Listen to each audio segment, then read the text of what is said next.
de esta y otras cosas, déjenme saludar al querido Molay Massa Ontiveros, a quien me dio mucho gusto abrazar hace unos días en la Feria del Libro del Zócalo. Alguien a quien usted reconoce, aprecia, admira, como también lo aprecio y lo admiro yo, historiador, analista, el buen camarada Molay Massa ya llegó para hablar de la lucha de Ecuador, para hablar de lo importante de estarle rascando al pasado, como ocurrió hoy en la Mañanera del Pueblo, para poder darnos claridad en el presente. Y si me apura tantito, a ver si nos da su reflexión sobre, pues, esto que dijo Trump en su enojo con Petro de Colombia, en su enojo con Maduro de Venezuela, arremete contra México diciendo que está gobernado por los narcos, que respeta mucho a la presidenta, pero que se tienen que defender de esta situación. Mi querido Molay, ¿cómo hay cosas, no? Para cerrar la semana laboral, te mando un abrazo. Abrazo, abrazo, Vicente. Espero que me escuchen bien.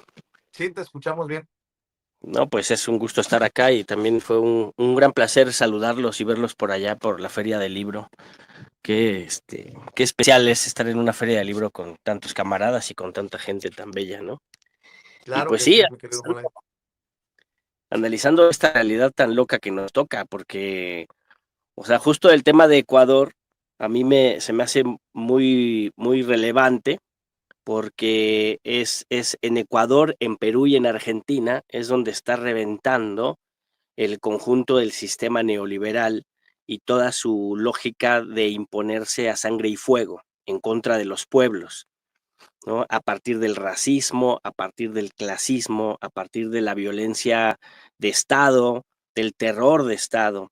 Entonces, lo de Ecuador es muy relevante porque se está viviendo una violencia del Estado contra los pueblos que no se había vivido antes, ni siquiera en tiempos de dictadura militar había habido el nivel represivo que se está viendo en nuestros días, ¿no? En un gobierno de por sí frágil de Daniel Noboa, ¿no? Que es un representante de las oligarquías más rancias, más putrefactas y más corruptas de América Latina, que ni siquiera es nacido en Ecuador, él es nacido en Estados Unidos, de papás ecuatorianos, y su elección fue una elección bastante observable, bastante criticable, ¿no? Muy probablemente acudimos a un fraude electoral allá en Ecuador que le dio la victoria a Noboa, pero todo el mundo, el mainstream, el poder mediático de las oligarquías, los medios de comunicación empresariales, reaccionarios, estaban en la campaña contra Venezuela diciendo que Maduro no había entregado las actas, que el fraude de Maduro y todo esto, en realidad el fraude fue el que quiso hacer Edmundo González y la señora Premio Nobel de la Guerra. Ese era el fraude real. Perdieron y lo que no ganan en las urnas quieren que el imperialismo se los dé, y estaban en esa campaña todos los medios de comunicación, y en donde hubo un verdadero fraude electoral, en donde realmente los resultados no coincidían con la realidad política y social del país, ahí en Ecuador, pues ahí nadie se fijaba, nadie vio el fraude electoral en Ecuador.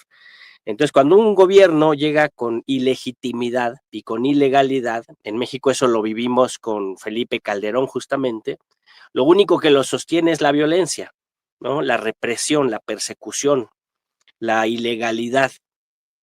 Entonces ahora Novoa, además de la crisis que ya tenía su gobierno, los escandalosos casos de narcotráfico, ¿no? Se han encontrado cajas de sus empresas, ¿no? Sus empresas de plátano.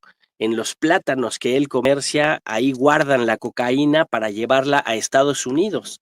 Ese es el verdadero narcogobierno, un empresario que utiliza las estructuras, las infraestructuras y las dinámicas del mercado, ¿no? Para transportar de sus empresas, con sus máquinas, con sus hombres, con las rutas comerciales de sus empresas bananeras, transportar la cocaína a Estados Unidos.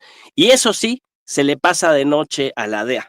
Eso sí se le pasa de noche a la CIA, eso sí se le pasa de noche al FBI, en eso sí Donald Trump no se da cuenta cuál es el narcogobierno, quién es el que lleva cocaína a Estados Unidos, con qué empresas.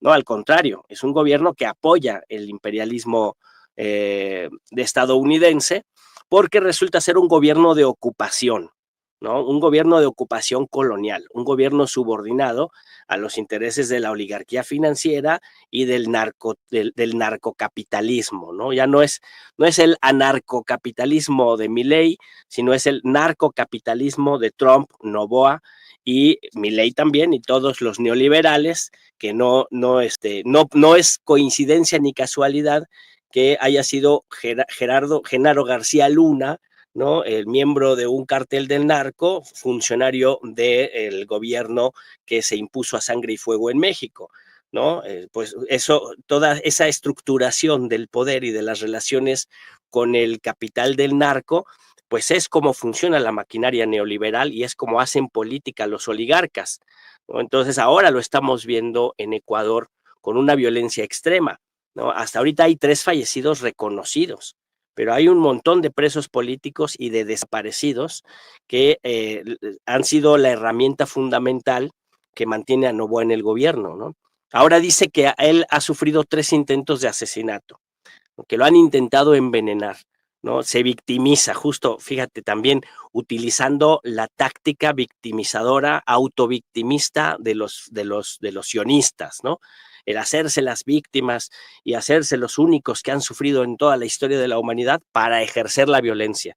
Entonces ahora Novoa se victimiza, dice que él es el que ha sufrido intentos de asesinato, que lo han intentado envenenar, y bueno, pues yo no le creo, ¿no? Pero además ningún movimiento social, ya no digamos de Ecuador, sino de América Latina, me atrevería a decir en el mundo entero, en la historia de la lucha por la liberación de los pueblos, no se ha registrado que los movimientos sociales utilicen esas tácticas para deshacerse de los adversarios políticos, ¿no? La movilización, la lucha, el paro cívico nacional, las marchas, los mítines, las tomas de carreteras, es la forma en que se expresa el pueblo y es la forma en que se ha expresado el pueblo ecuatoriano, ¿no? Ahora la CONAIE anunció que iba a frenar el paro nacional porque la brutal represión era tal que había que replegarse, ¿no? Pero hay organizaciones sociales, eso no lo están diciendo los medios de comunicación, hay organizaciones indígenas, organizaciones sociales, organizaciones de jóvenes, estudiantes, que siguen movilizados, que siguen marchando, que siguen haciendo el paro cívico. Aunque la CONAIE se repliegue, hay sectores del movimiento indígena que siguen en la lucha y que no están reconociendo al gobierno de Daniel Noboa como un gobierno legítimo y que están exigiendo su renuncia, están exigiendo que se vaya, ¿no? Porque no solo es el encarecimiento de la vida por el aumento del precio del diésel, sino la depauperación total de la vida de los pueblos que no alcanzan ni a comer una vez al día, sufren un racismo estructural, sufren una persecución militar, policíaca brutal, ¿no? Han entrado a sus casas, los han sacado a golpes, han metido el gas lacrimógeno en las casas donde hay niñas, donde hay niños, ¿no? Cuando la gente protesta, incluso gente que no está en el movimiento, pero sale y denuncia que el ejército está aventando gases lacrimógenos a las casas y se llevan a la gente que está denunciando, ¿no? Y obviamente eso hace que su familia pues se incorpore también al movimiento. Entonces vivimos una escalada de violencia del Estado en contra de los pueblos originarios, en contra de las juventudes, en contra de los trabajadores, pero también estamos observando una irrupción del movimiento de masas que está tomando las calles y que está exigiendo una verdadera democracia y una redistribución real de la riqueza y además superar los lastres del colonialismo que se logran ver en este racismo tan soez y tan lamentable que se expresa allá en Ecuador de parte de las clases poseedoras y de parte de sectores del gobierno. Y lo mismo está pasando en Perú, ¿no? Tantito al sur, ahí está Perú también con una gran movilización de masas, impugnando a los neoliberales, impugnando la dictadura cívico-militar que ha instaurado el régimen desde que quitaron de manera ilegal el gobierno al profesor Pedro Castillo, ¿no? Y también ahí es no es solo por una lucha contra el mal gobierno y contra la imposición de gobiernos ilegítimos en los dos casos, sino una lucha contra todo el sistema de opresión neoliberal y contra todas las desigualdades profundas que genera esta, esta, esta forma de enriquecimiento de las oligarquías a partir del saqueo de los recursos naturales, de la privatización de los servicios públicos y de la hiperexplotación de la fuerza de trabajo de los pueblos. Entonces, eso es un escenario muy interesante que por ahora no sabemos cómo va a decantar en Ecuador y en Perú, pero se nota una fuerza, una potencia, una capacidad importante de movilización de los pueblos y una incapacidad de las élites de entender cómo solventar el fenómeno democráticamente. Solo ellos creen que por vía del autoritarismo y el endurecimiento pueden salir de la crisis y se equivocan. Están minando su propio camino, están construyendo un camino a la derrota y a la intrascendencia histórica, ¿no? Y en Argentina, por cerrar esa parte del sur, en Argentina, pues el domingo los argentinos tienen la gran oportunidad de debilitar y poner las bases para sacar del gobierno a estos narcocriminales, narconeoliberales, narcocapitalistas que encabeza hoy Javier Milei, pero como todos lo hemos visto ya, pues no es más que un emisario, no es más que un virrey del rey de la mierda, ¿no? Que Donald Trump se autoproclamó rey de la mierda con sus videos de respuesta a la movilización popular en Estados Unidos y su virrey de la mierda pues es Javier Milei y ahora el pueblo tiene la oportunidad de sacarlo, de sacar esa representación espuria de las oligarquías imperialistas, sacarlas de la Casa Rosada, ¿no? Entonces, pues eso, son elecciones legislativas de medio término, pero el poder legislativo, que seguramente ganará el peronismo y la izquierda, tienen la oportunidad de hacer un juicio político a Javier Milei y sacarlo del poder ejecutivo e incluso adelantar elecciones, yo pienso, ¿no? Pero bueno, eso está la moneda echada al aire, los argentinos tienen esta gran oportunidad, sabemos que tienen la pistola en la cabeza porque Donald Trump amenazó con que les puso, ¿no? Bala, plomo o plata, ¿no?